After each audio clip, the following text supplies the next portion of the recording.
foster parent is very, very important. It's highly valuable to the community. I think of foster parents as being somewhat risk takers. You know, you walk into this not sure whether this is going to be a short-term commitment or go on. Foster parents have those rare qualities that they are willing to put their emotions on the line and to allow for whatever is in the best interest of the child to occur. Good foster homes are not hired. We believe that good foster homes are developed.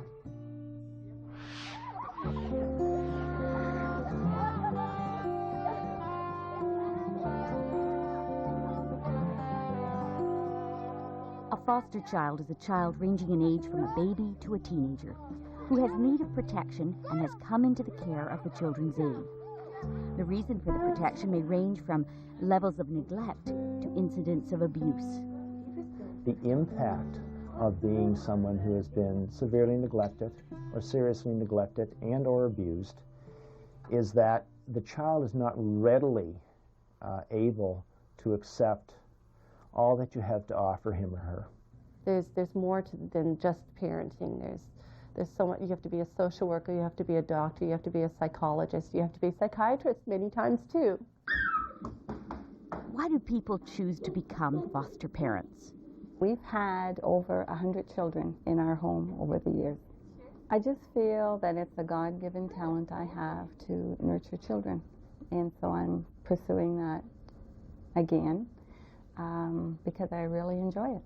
I've come to believe that the Lord grants us our children and gives us our children in different ways.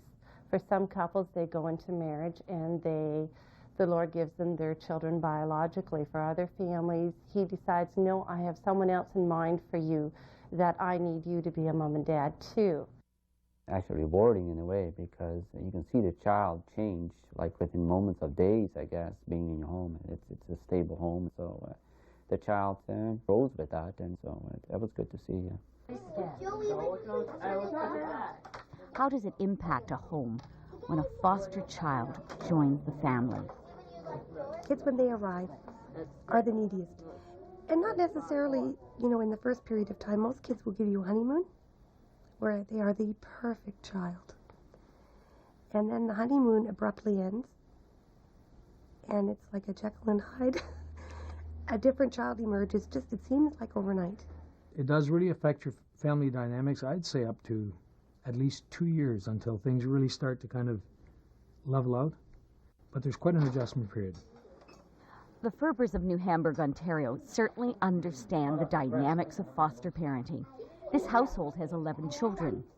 The family began to expand when Carmen and Otto set out to adopt a child. While they waited, they decided to try foster parenting. Our own biological children were 8, 7, and 5 at the time when we started to foster. So we started fostering through an independent fostering agency. And this agency took children that the Children's Aid Society couldn't find homes for. They were difficult children that were extremely needy. It was a totally consuming job.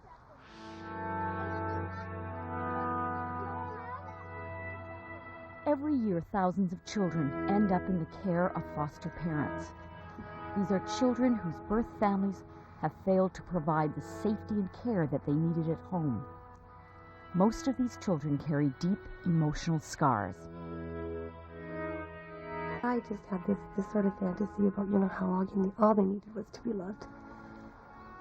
And I soon found out that that was just a very small part of what these kids needed.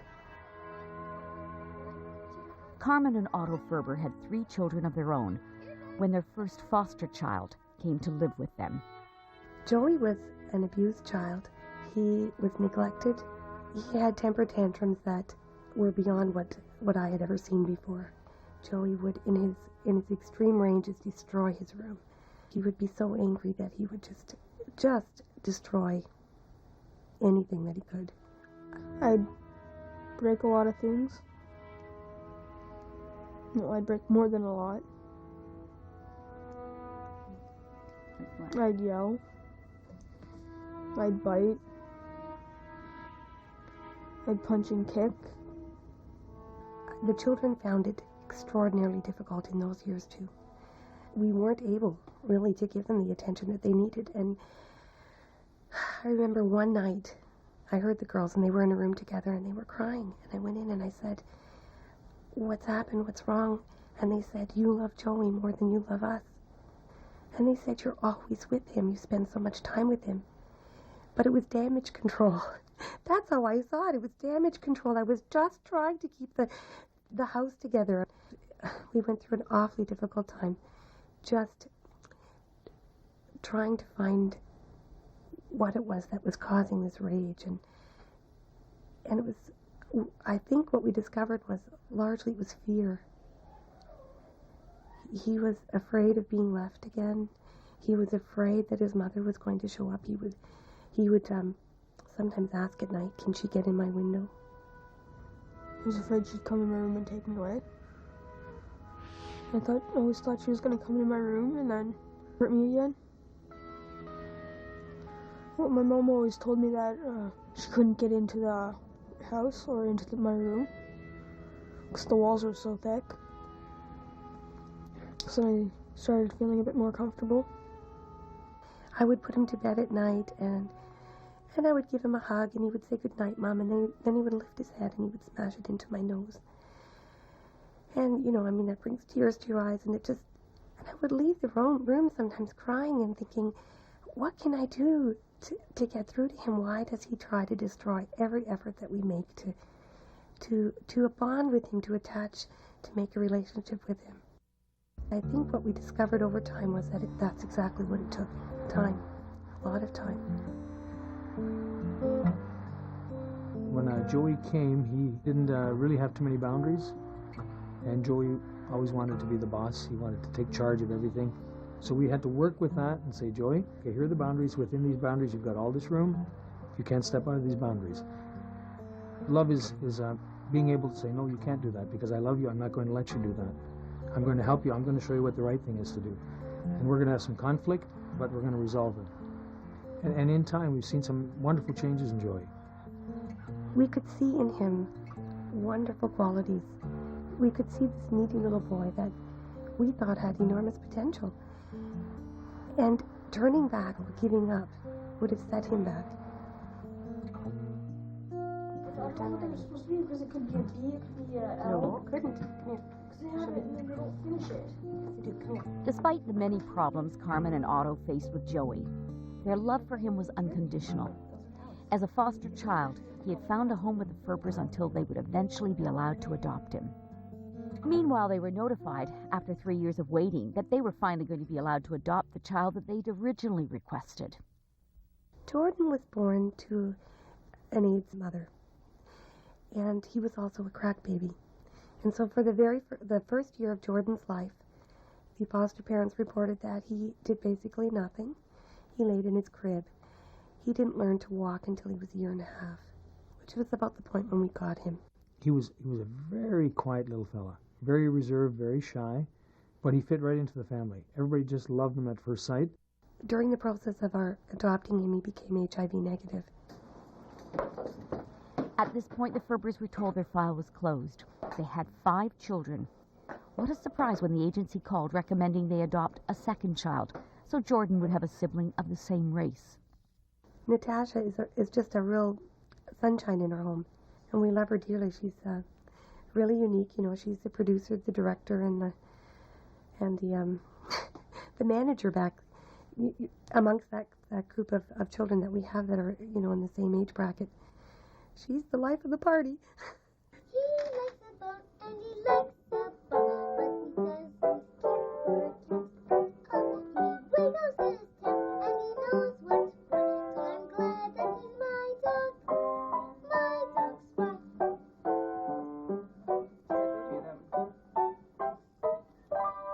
Next came Jason and Jeffrey. They came as foster children for a 2-week visit, just to see if they could blend in. The agency hoped that the Ferbers would consider adopting the 2 brothers. They come from a very tragic past where their father murdered their mother in front of them, and they have some terrible memories, and They had awful nightmares. Nightmares were my dad kept having it over and over, my dad stabbing my mom. One person just hit me with a metal bar a lot. It was a good 2 years before some of that stuff subsided.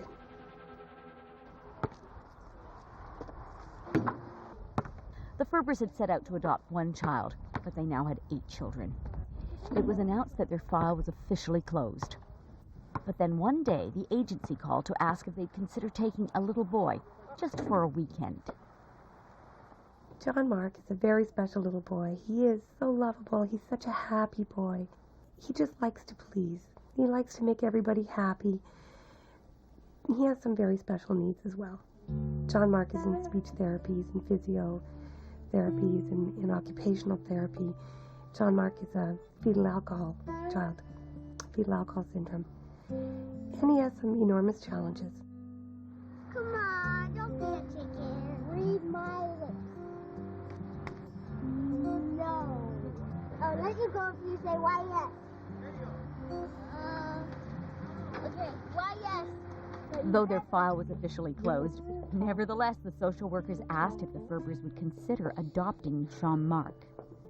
After a family conference, they said yes, with one condition. The children all agreed that they had enough boys, and they asked the agency to promise to give them a little girl. The following year, we had a call, and they said, you know, we've got this newborn girl. She's 1 day old. Do you want her? And they wanted an answer immediately, and I said, well, can I call my husband first? So I called Otto at work, and I said, you know, there's this baby girl, and they want to know if we want her. She's 1 day old. And without hesitating, Otto said, sure, go ahead. It was that easy. Sarah was a crack baby. So Sarah went through 3 months withdrawal, and we lost the summer, pretty much. You know, sleep was a foreign word. I carried this child around in a pouch on the front and held her so that she wouldn't jerk herself awake all the time so that she could sleep. The first 3 months were terrible, but after that, it was wonderful. Sarah, first of all, has a very strong personality. She can be extremely stubborn, and some of the parenting things that we've used with other children didn't seem to work with Sarah. So we had to keep coming up with new strategies that worked. So Sarah has been our biggest challenge in that respect. In the past 7 years, this family has grown from 3 children to 11. Many of them arrived as foster children, but each time one became available for adoption, Otto and Carmen jumped at the opportunity. They kind of come with the idea, if things go bad, are they going to keep me? But Carmen and I, when the children come in, we tell them right off the bat, we plan to keep you, and whatever happens, you're part of this family, and we're going to keep you in this home. Okay, all right, intro. Oh, is that for Jeff? Is that for you? At first it was harder, but now I'm so used to having so many people that it doesn't really make a difference. Even one more kid, you don't always notice. So, I mean, sometimes I'm like, oh, wish I could just go somewhere and not have to worry about babysitting but, well, you get used to it too, so. I know that some jealousy is definitely a big factor at first, you know, because you share mom and dad with so many people, and then another one comes in, and that's just a little bit more that, you know, you need to share them with. It really helps you to be able to handle people better because we have so many different personalities in our family.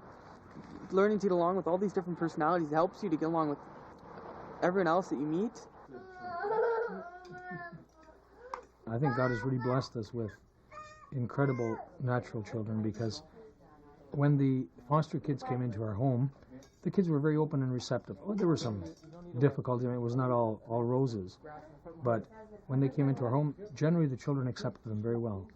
Otto Ferber is a teacher at Laurentian Hills Christian School in Kitchener, Ontario. His work life and his home life are full of children.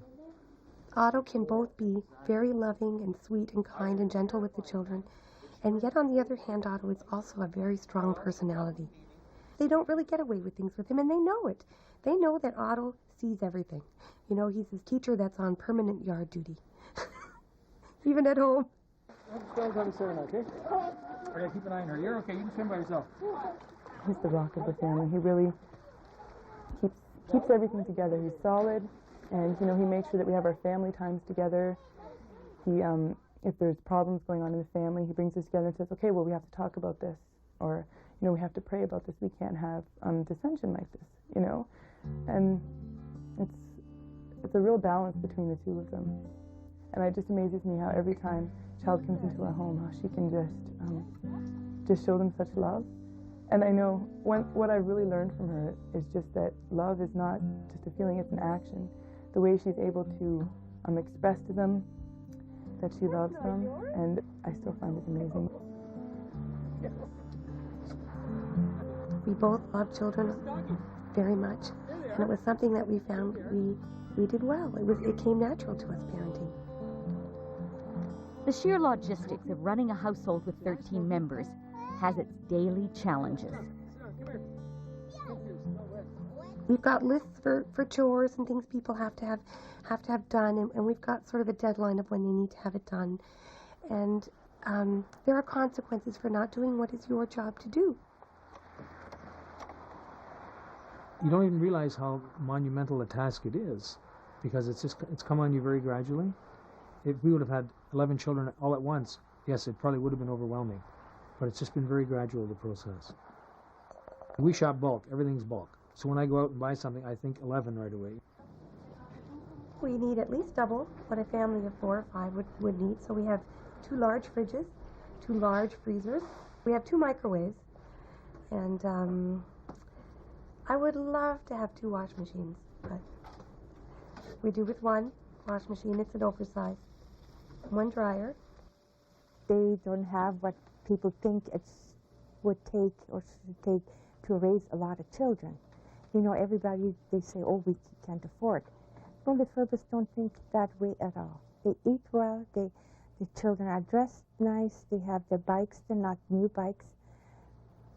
You know, they just have such a unique way of giving the children, to the children what they need, and it doesn't cost them the world. And God's been providing for us. And we said, Lord, if this is your plan, you're going to have to make provisions for us. And he has. And he hasn't let us down yet. So obviously we're doing the right thing. Bye-bye now. Okay, come on, kids.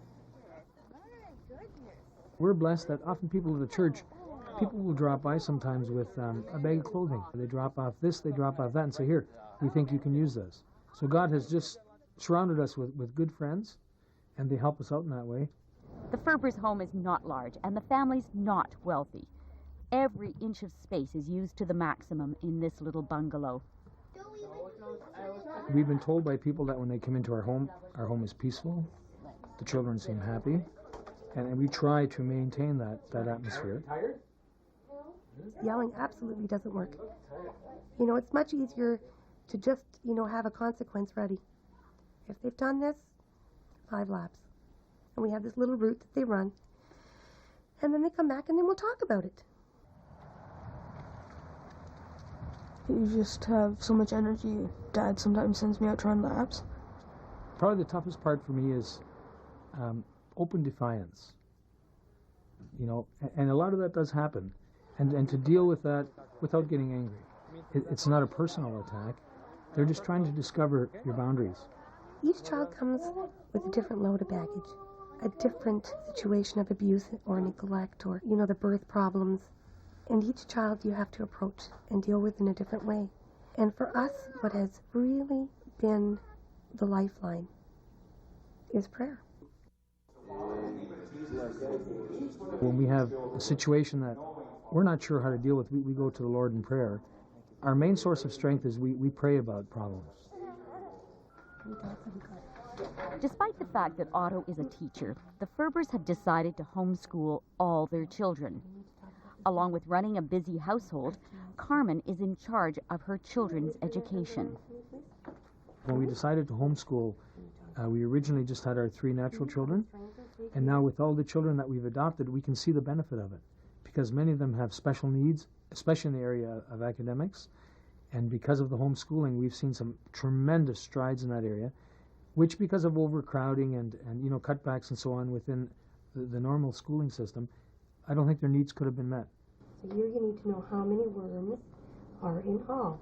And I've seen through Carmen's diligent work with them, they're reading, they're able to give good written answers, they respond well to adults, they know how to speak to people, they're becoming more confident. And just through it all, I just see them growing up to be good, useful members of society. And that's what we want for them. And we didn't isolate our children at all. They were involved in many things, 4-H clubs and all kinds of lessons and sports teams. And our children were in a community and they were socializing. You know, you don't love them the moment they come into your home. You might think you do, but it's a surface love. And you go through times where you loathe the child. They've made such a ruckus. You know, they had such confusion and stressed your home life. But I understand it's that whole process of learning to love these children for who they are, not what you think they are. And as you sort of rub corners off each other, you know, you develop a real, authentic, strong love for that child. And it takes 2 to 3 years in some cases. Dear Jesus, thank you for this wonderful day. And we try as much as possible to make our faith an integral part of their lives, where it just seems like a natural part of their life, not something that's phony or something you have to contrive. It was very significant for Otto and Carmen to have all 7 adopted children dedicated to the Lord in their local church. For us, it was just a church standing in support of what we were doing as a family, of taking their part in promising to nurture our children and to teach them. Do you, in the presence of God in this church, solemnly dedicate Jason? We talked about beforehand what it meant, that we're giving them to God so that He can work in their lives. The children who have come through such incredible abuse and neglect, and they're damaged, and there's such an incredible healing that needs to take place in their lives. And I know that a lot of that doesn't happen until they're adults and they can really truly look back on their lives and put things into some kind of a perspective that they can live with. But we know that through the power of God there is healing. It's the most beautiful experience to see a child who is so tormented, you know, inside, find peace. In evaluating this whole endeavor of fostering and adoption, I made a list of the negatives and of the positives. And the negatives were enormous. There were so many negatives. And the list of positives, because it's so hard to put into words, it was very short. But I believe that when you put them on the scale, that the positives far outweigh the negatives. Because the positives are life-changing for both us and for these children. And the positives are the ones that are filled with hope.